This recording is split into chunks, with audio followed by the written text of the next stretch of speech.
भगवान श्री कृष्ण और उद्धव की कथा श्रीमद् भागवत महापुराण में विस्तार से वर्णित है। उद्धव श्री कृष्ण के घनिष्ठ मित्र और परम भक्त थे।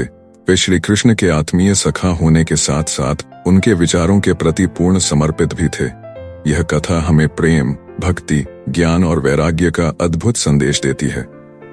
उद्धव वृष्णि वंश के एक अत्यंत विद्वान पुरुष थे। वे श्री कृष्ण के चचेरे भाई माने जाते थे और उनकी बुद्धिमत्ता के कारण उन्हें श्री कृष्ण का मुख्य सलाहकार भी कहा जाता था। वे सांख्य और योग शास्त्र के महान ज्ञाता थे। उद्धव बचपन से ही श्री कृष्ण के प्रति श्रद्धा और प्रेम रखते थे। उनके हृदय में श्री कृष्ण के प्रति गहरी निष्ठा थी, लेकिन वे भक्ति से अधिक ज्ञान को महत्वपूर्ण मानते थे। वे ज्ञान और तर्क के आधार पर जीवन को समझने का प्रयास करते थे, जबकि श्री कृष्ण प्रेम और भक्ति का महत्व समझाने वाले थे। एक दिन श्री कृष्ण ने उद्धव को बुलाया और उनसे कहा, उद्धव, मैं तुमसे एक महत्वपूर्ण कार्य करना चाहता हूँ। तुम्हें मेरी एक प्रिय नगरी जाना होगा, वृंदावन। वहां मेरी माता पिता, गोप गोपियां और सखा सभी मुझसे मिलने के लिए व्याकुल हैं। तुम जाओ और उन्हें सांत्वना दो। उद्धव ने श्री कृष्ण का आदेश स्वीकार कर लिया और वे वृंदावन की ओर रवाना हो गए।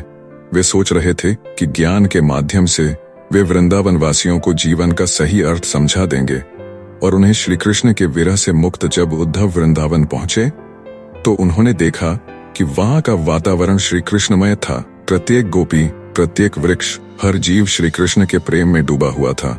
यशोदा माता, नंद बाबा और गोप गोपियां सभी श्री कृष्ण के वियोग में तड़प रहे थे।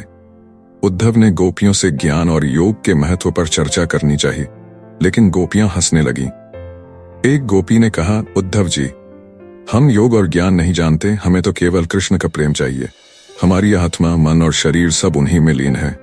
आप जो भी कह रहे हैं वह हमारे किसी काम का नहीं। गोपियों का प्रेम इतना गहरा था कि उद्धव का ज्ञान उन्हें तुच्छ लगने लगा। उन्होंने देखा कि गोपियों की भक्ति श्री कृष्ण के प्रति इतनी प्रगाढ़ थी कि वे सांस भी श्री कृष्ण के प्रति इतनी प्रगाढ़ थी कि वे सांस भी श्री कृष्ण के नाम पर ही लेती थी। गोपियों के प्रेम और भक्ति को देखकर उद्धव का अहंकार नष्ट हो गया।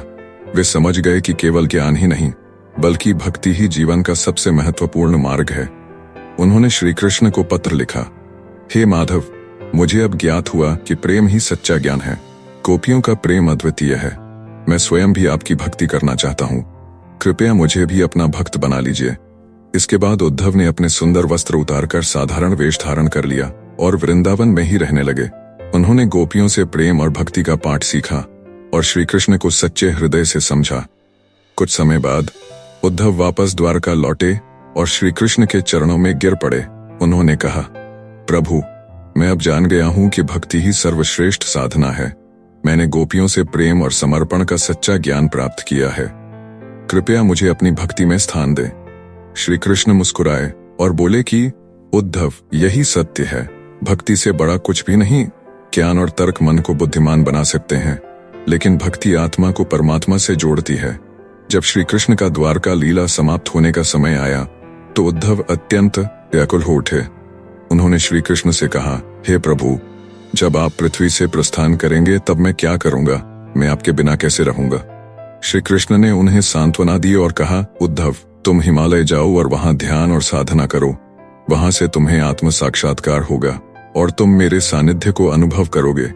श्री कृष्ण के आदेशानुसार उद्धव बद्रिकाश्रम चले गए और वहीं अपना शेष जीवन भक्ति और साधना में व्यतीत किया। उद्धव और श्री कृष्ण की कथा हमें प्रेम, भक्ति और आत्मज्ञान का महत्व सिखाती है।